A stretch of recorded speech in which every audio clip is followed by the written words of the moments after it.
Empire.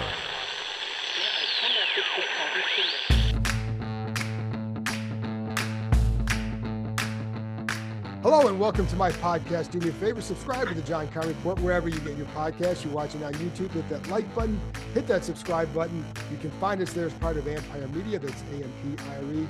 Always much appreciated when you tune in, and you can read my work on ESPN.com. And I like doing these intros with the guest with me today, Sam Fortier, because I think this is his favorite part, is to hear me say hello and welcome to my podcast. So, Sam, hello and welcome. Thank you for having me. It's one of the bits that I think will live forever. I was recently in Mobile, Alabama at the Senior Bowl, and I drove home actually with Matthew Paris. We went back to New Orleans. I was flying out of there, and on the ride home, we FaceTimed Pete Haley. He was in his office in Stamford, Connecticut, and I think immediately one of the bits that we did was hello and welcome to the FaceTime. That's all right, great. You know what? Maybe I should get a T-shirt made with that on there. There you go. Anyways, I haven't had a chance to talk to you in a while, or at least not on Zoom, where your mom, shout out Mrs. Fortier, can hear us chat. So, but I am curious, a lot of things have changed since I last had you on. I want to point out for listeners real quick that Time texted me frantically. He was in the supermarket buying pork belly, and so he needed a guest for today. And he was like, "Hey, can you help?" And 10 minutes earlier or something, my mom had texted me, "Hey, have you done any podcasts recently? I miss hearing you, especially on John," or something like that. And so I was like, all right, if those two things are going to happen at the same time, I can clear my busy schedule to talk to Kime for a couple minutes. There you go. And yeah, so I'm glad she chipped in. So anyway, a lot of things have happened, and we're coming at the end of the week where we're, all that good stuff. Some coaches have been Cliff Kingsbury, Joe Witt. I'm curious so far what your impression of their offseason has been. I would say after the Ben Johnson debacle, sniping back and forth, it's been very good. I would say that you got to give him the benefit of the doubt. I think Dan Quinn is putting together an impressive staff, particularly with the additions of Brian Johnson and Jason Simmons. I think those are guys who are going to help, who are addressing positions of need. And so to me, I would say there's nothing they've done so far that is like ringing alarm bells, or that I say, oh, that can't work out. I do think there are reasons to be skeptical, to doubt, okay, like, can a Cliff Kingsbury offense really help a young quarterback develop? I would give the benefit of the doubt right now. I would lean on the optimistic side. But if you wanted to present a case to be pessimistic about these things, I think you could. But when you ask for my take, I would say so far, so good. But a lot remains to be seen, right? Because we have the free agency, we have the draft. Those are two major building blocks for what this team is going to be in the fall. The funny thing, Sam, with Brian Johnson, you bring him up, and he has a reputation that, in talking to people in Philly, that he's really good with quarterbacks. So it lends another helping hand in the development of a quarterback. And I also think, I know the reaction from Eagles fans was, oh my gosh, good luck with that guy. Well, a year ago, he's one of the hot young assistants in the NFL and one of the rising young guys in the NFL. And in talking to some people up there, I think one person felt that maybe he was a little bit hamstrung by Sirianni, as in that role. But I know someone else said kind of the same thing, like the organization kind of didn't really help him out. So I don't, we'll see what it is, but he's coming here in a different role. So to me, that's, he's coming here to help develop a quarterback. I think in the offensive staff, you have two guys in Brian Johnson and Cliff Kingsbury that have not succeeded in the jobs above where they're at now, right? Like, Cliff was not a great head coach. Brian Johnson was not a great offensive coordinator for whatever reasons those might be. But you have to trust, hey, Cliff Kingsbury has a strong track record of developing good offenses. Brian Johnson has a strong track record of helping develop quarterbacks. You have to trust, hey, these guys, if they're devoting their time and energies into the thing that they've proven they're good at, this is going to be a better offense, and they're going to be better for it. And these guys will, with Cliff, I'm a little bit more skeptical. With Brian, I think it makes more sense that they can develop their skills to take another shot at those big jobs that they had once. So I see those guys as actually very similar stages of their career right now. And I think that's well put. They did not. They're going to different roles than what they had previously. What's your skepticism with Kingsbury? I think that when you talk about an air raid offense, the guy's going to be in gun a lot. And I don't think that there are a ton of examples of young quarterbacks succeeding in a mostly gun system. And I say that because, and I know it goes deeper than that, and I know that he played a ton of gun in Arizona because of Kyler's stature, and he needed to be able to see over the line. Like, that's a real thing of why you go gun. But in 4 years, the lowest rate that Kingsbury used gun was 88%. And I think, last year in Indianapolis, Anthony Richardson was in gun 96% of the time in only like 200 something snaps. But I think that there is, you don't get the same action. You don't get the same reaction from defenses when you go soft play action at a gun as opposed to hard play action at under center.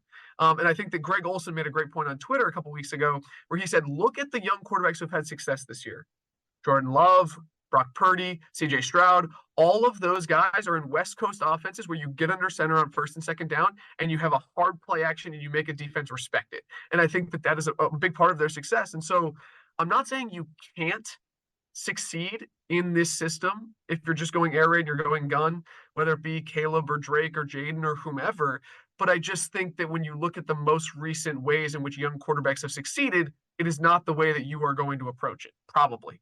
I would agree with that. I think the hard part we've seen that before in the past, when you're running out of gun a lot, it's just hard to marry those, as the big phrase, marry the concepts. And I think it's been hard to do that when you're in those kind of situations. And, you even look at Detroit with Ben Johnson, the way their offense ran it, heavy play action, a lot of under center. And not that that's the only way to do it, but it is.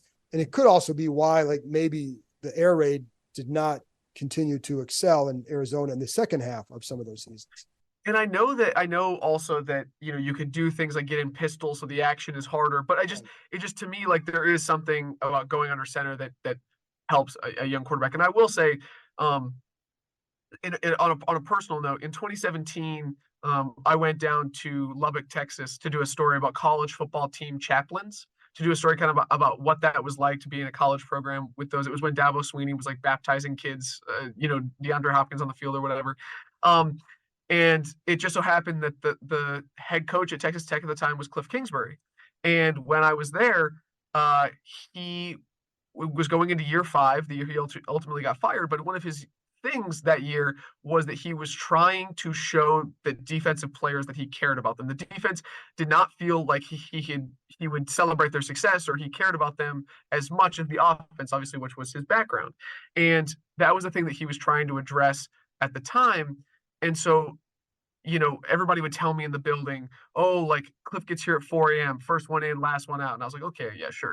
I'm not here for this story, but whatever. And then one day I was like, you know what? I'm gonna go see. I'm gonna get up at 3:45, which is, I know when you're up anyway. So I'm gonna walk down, so I walked down to the Texas Tech football facility and I sat on the front steps, and it was 4 a.m. in Lubbock. And at 4:06 a.m., a white Escalade pulls into the parking lot, and out steps Cliff Kingsbury. And he and I walk into the facility, and he's getting a workout in. But I spent a little bit of time with him, and I went to his office, and he had the on the whiteboard, he had, the X's and O's in red and green, marker, and he was diagramming plays. That is what he loves to do. And so I think that when the Arizona Cardinals started fast and would fade down the stretch every year, I think a part of that, I imagine, is he had the entire offseason to kind of create and think and scheme, and the demands of the head coaching job prevent you from staying on top of those things, and countering defenses throughout the year. So I think that one of the reasons I'm more optimistic, despite the reasons I just said for the gun and the air raid and things like that, one of the reasons I'm optimistic is if you let him cook, if you let him focus on the offense the entire year, I have a greater degree of belief that he'll figure it out and stay ahead of the curve. Let Cliff cook? Is that the new phrase now? Let them all cook, man. Looking for a super offer for Super Bowl 58? DraftKings Sportsbook has you covered. Bet on the big game and turn $5 into $200 instantly in bonus bets. Download the DraftKings Sportsbook app now. Use code KEIM, K-E-I-M. New customers can bet $5 to get $200 instantly in bonus bets only on DraftKings Sportsbook, an official sports betting partner of Super Bowl 58 with code KEIM, K-E-I-M. The crown is yours. Gambling problem? Call 1-800-GAMBLER, or in West Virginia, visit www.800gambler.net. In New York, call 877-8-HOPE-NY or text HOPE-NY. In Connecticut, help is available for problem gambling. Call 888-789-7777 or visit ccpg.org. Please play responsibly. On behalf of Boot Hill Casino and Resort, 21 plus age varies by jurisdiction, void in Ontario. Bonus bets expire 168 hours after issuance. See dkng.com/football for eligibility and deposit restrictions, terms, and responsible gaming resources. Well, I also think the other part of it too, and I think this is something from Dan Quinn's perspective, that what he's trying to set up here is something that I don't think he felt like he had in Atlanta, which is a plan of succession. So let's say in a best case scenario that they come here, he comes here and whoever they draft, whether it's Jaden Daniels, Drake May, I'm always going to mention both of them, because if you don't mention both of them together, someone else says, well, what about this? So Drake May or Jaden Daniels? Well, what about Caleb? Well, I'm just assuming Chicago picks him. Well, but what if Washington trades up? All right. In this exercise, Chicago picks him. So I'm just taking these two. But yes.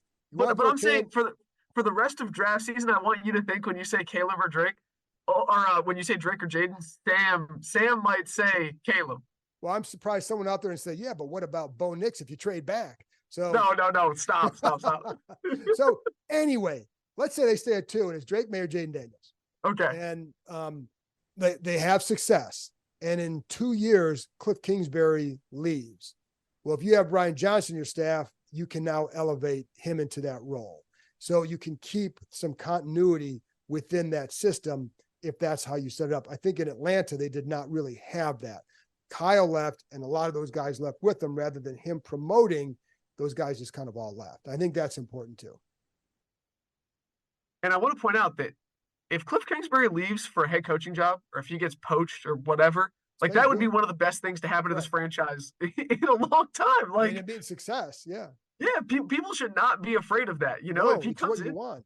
Right. Exactly. So yes, I think that setting up a succession plan is really great. And if that happens, you and I are going to have to start making references to Tom Wamsgans and Greg Hirsch. And I saw a clip from that show yesterday. I'm like, I've got to go back and watch it again now, because it's been a year almost. Something like that. So what other direction do you think this franchise needs to go with, as far as, let's look at some of the player decisions, some of the top player decisions of Curtis Samuel, Antonio Gibson, Cam Curl. What do you think should be done at this point with them?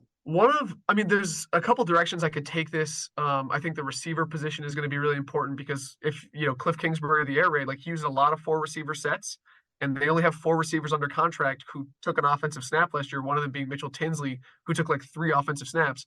But the way that I'm going to take this is you bring in Dan Quinn to be a defensive guy, Joe Witt. I'm curious what this defense looks like. And I think that the number one question I have, because it's the soonest deadline, the deadline is March 5th, is are they going to franchise tag Cam Curl? And I don't know. I'm skeptical, because it would be $17.2 million. That's the estimate right now and over the cap. I think that's probably a little rich for someone of his production. But at the same time, I do think Cam is an important part of this defense. He raises the floor tremendously, even though he hasn't made those splash plays. And I wonder, if I'm Dan Quinn and I want to say, okay, I need smart guys, and Cam is clearly that, to help establish, the back end of my defense. What are they going to do with him? I think that's probably, the thing that I would say. Yeah. And it's funny, because I would not put the franchise. I think that's rich for where Cam is at as far as a playmaker. I like what he adds, and I think they need to find a way to keep him. I don't know that I think you can do that without the tag, but that's just me. Are you saying you can do it pre-free agency? Because I don't think you can get him to a long-term deal before free agency starts, unless you overpay by quite a bit. Probably the case. I don't know that I would put the tag on him, though. I just think that's I think once you I think that's, and I haven't studied the numbers at this point, but to me, tag suggests a pretty high guy at your position. And I don't know that as much as I think he adds a lot. But I think the guys that you give that to have to be playmakers to me. You know what I mean? Like if you're going to go to that level, because once you get to that level, the salary starts there. You can't start there and go down. So that would be my concern is what is that the best use of your resources? If they're very big on analytics, as you know. So what would the analytics say about paying the safety that much if they're not making the kind of plays that change games? I think the value of Cam is that he sometimes prevents big play. He a lot of times prevents big plays from being made because he's in the right spot. He's versatile. I love the guy as far as a defensive piece for this team. And everybody I talk to says, you got to sign that guy. But I don't know about that high. You could just franchise tag him twice. You know, that's that this organization. I'm making a joke. I don't know if that went over people's heads about Brandon Sheriff, but like some people too soon. Yeah. But yeah, I think you're probably right. The question though, I would say is if you got to keep him, if you got to sign him to a long-term deal, I mean, if he's going to go to free agency, I think there's going to be a demand for his services. I mean, I think he's probably one of the 20 to 30 best free agents on the market. And when you get to the market, you max out your leverage if you're a player, if you're an agent. So I wonder, what is his market? Is it 13 a year, 14 a year, 15 a year? I mean, that would be rich. That would be top 5, top 7 safety money. But are you willing to pay that? And what is the premium that you're willing to pay to not get him there? I think that's the question that I have for Adam Peters, if that's even on his radar right now. Yeah, and I don't know. And again, he's a valuable piece. I think there's a limit as to where you're going to go with him. But I also wonder too, like what their thoughts on Quan Martin, Derek Forrest, and how they view them. But I think like those three together can be really good. And, as a trio. So I would do what I could to keep him because again, I think that versatility. And then you have I think one of the things that you saw with Dan Quinn in Dallas is his ability to maximize what a guy does. And I think that's where Cam can fit in very well is that. But again, that's a different conversation than the money part of it. Where are you willing to go with it? Because yes, they have the cap space. They also have to sign a few guys to get to that limit, right? And then you're going to have to sign some other guys. And so it's not, I think that money, I don't know if it's going to go fast, but it's not, I don't expect them to be these crazy, crazy spenders like Dan Snyder when he was first here. But you have a lot of things you've got to fill with it too. So got to find some defensive ends, Sam. But the other one is Antonio Gibson. And in this kind of style of offense, could he be really good? Is this a better fit for him? But you got 2 running backs already here. And for him, would he want to come back knowing that Rodriguez is here and Robinson is here? But the other part of that is how do they see those 2 guys in that style? It would have to be a market thing, right? Because I think that if you can get Antonio Gibson for not that much money, I think he's a valuable tool, a valuable piece to have in your offense because he is explosive. And I know that Brian Robinson made more explosive plays and he was, a truly versatile guy last year, but I just don't think they ever figured out really how to use AG. And I don't just mean Eric Bieniemy, I mean Scott Turner, I just don't think that he was ever maximized here. But again, if there's a team that really likes him, who has a real vision for AG and they're willing to pay for it, then I think it kind of gets out of range. But yeah, it's how does he fit in the broader system? I would imagine that just given what I know, some scouts like of AG, what some scouts think of AG, that he will have a more robust market. But with running backs, it's always hard to tell what that second contract is really going to look like. Right. He's a big guy who can catch. And that's a good thing in this market because you think he can have a longer career because he's not going to be this, middle of the field pounder for however many years. So he can have a longer career with that. But I don't know for him, he may just get to the point where he say, I know it's a new regime, but I keep hearing every year that they're going to use me a certain way. And then it doesn't happen. I'm going to go somewhere else where they're going to tell me that and maybe pay me more. So that's the other part of it. With quarterbacks, first of all, you're down at the Senior Bowl. What kind of things did you pick up down there that maybe stayed with you? I think the medicals are going to be a really big deal for Michael Penix. And that's not like a huge take for a guy that's torn an ACL multiple times. But I mean, he has zip, like the ball comes out of his hand, right? And we saw that throw he made up the middle in the playoff semifinal. But I think that Penix to me has the inside track for QB4 over Bo Nix. I know that some guys believe that they're different schematically, but I just like Penix. I think he throws a really good ball. Bo Nix, I think it seems to me, and I had one scout tell me this, that he needs more of a defined offense to succeed in, whereas Penix maybe you could be a little more versatile with him. But those are kind of my broad takeaways from the Senior Bowl. I thought both of them handled the microscope really well. Made a good first impression on the NFL level. Penix had a couple of really nice throws, a couple nice deep balls, but that was really my broad strokes takeaways.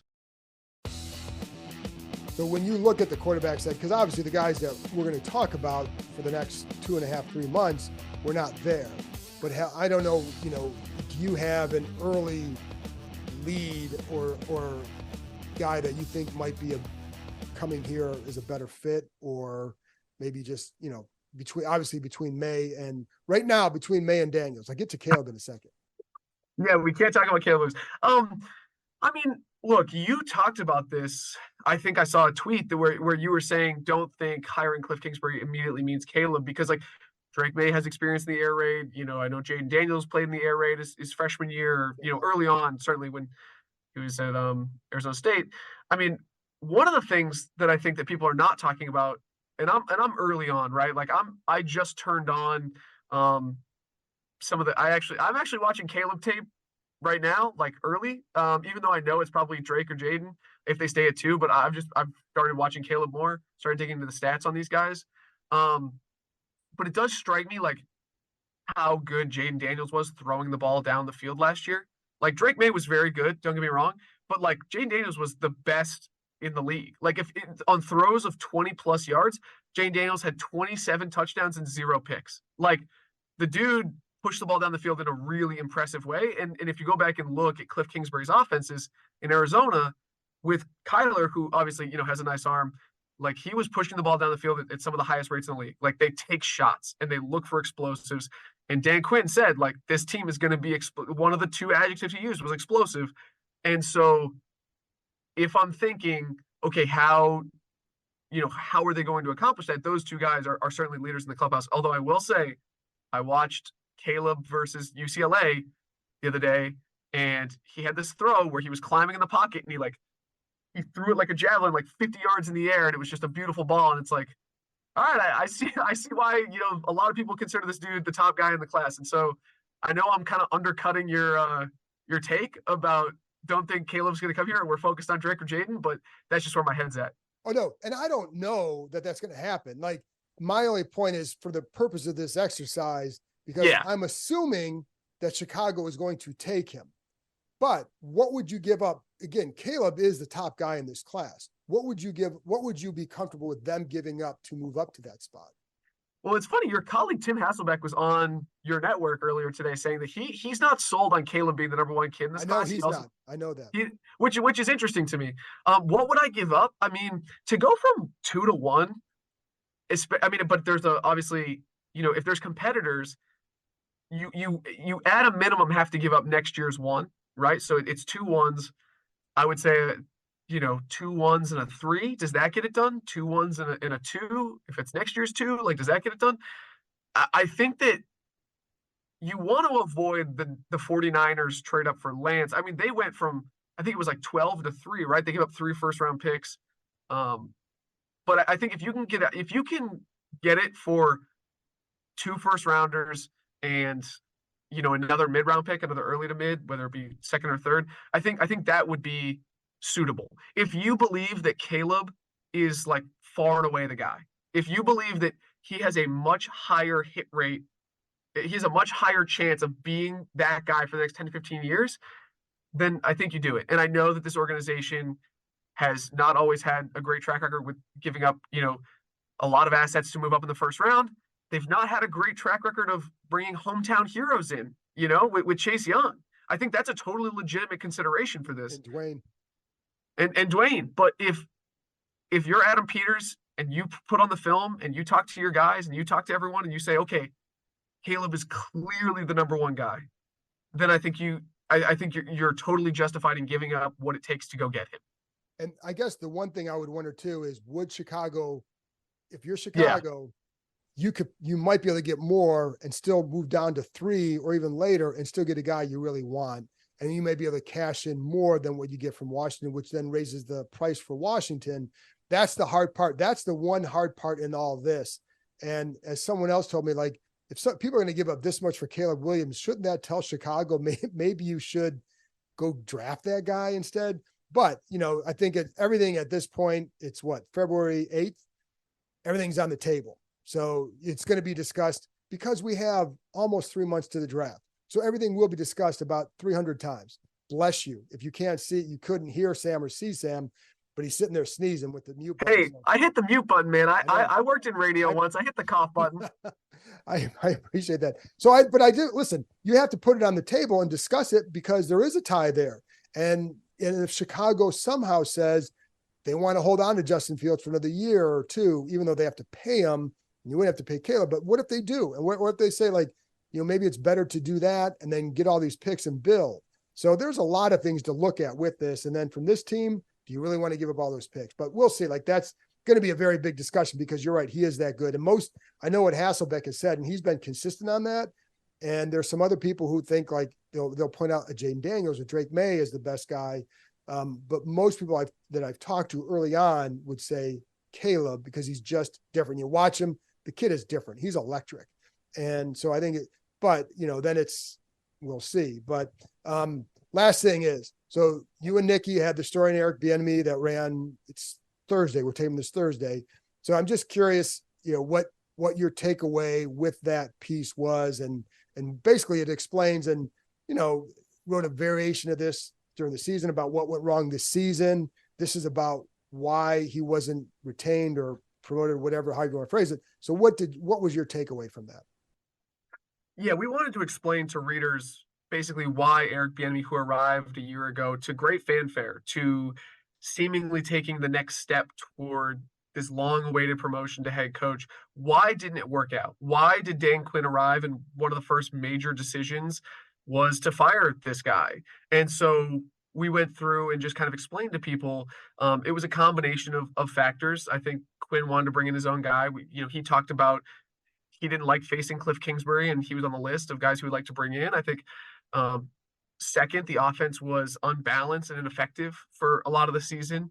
And then the third one, and we wanted to contextualize it, is there was tension between Eric Bieniemy and his players. Logan Thomas spoke about this on the record after the last game, just saying, hey, we had our ups and downs with Eric Bieniemy. And we have some players, we quoted them anonymously because we wanted them to feel free to speak candidly about internal team dynamics. And I mean, they described EB as a hardworking coach, but he sometimes hamstrung his own work with poor communication, stubborn play calling, and a disregard for player feedback. And I think that it's important to note that players can sometimes feel that way about a coach, but if people are winning, it's okay. But I think that when something like this happens and you're losing and you're not trying new things, people get frustrated. So it's not meant to be a hit piece. It's not meant to tear him down, but it is an explanation of, for people who are there every day, as Nikki and I and you are, when you say, why did this not work out? These are the pieces of evidence that we found to say, this is what happened. Yeah. And I even talked to a player at the end of the year. I said, what's the key for our coordinators? Like, they wanted to be collaborative. So anyway, Bieniemy's gone and there's a new staff here. Sam, tell people where they can find you. You can find me on Twitter or X or whatever, SAM4TR. You can find me in the Washington Post, WashingtonPost.com. Yeah. Blue Sky. Do you know what Blue Sky is? I know gray skies right now, so I'm looking outside. I do not know Blue Sky. I'm not on Threads either. Threads, yeah. I mean, like, I'm on there, but I don't really use it that much. I mean, it does feel like it does. I don't know. Like, I feel like Twitter. I still don't love it. Like the new Twitter. It's the For You page. I'm not a huge fan. I know some people are, but yeah, you can find me there if that works. There you go. So thanks a lot. Shout out Miss Fortier, and appreciate you coming on, Sam. Yeah, thank you for having me, man.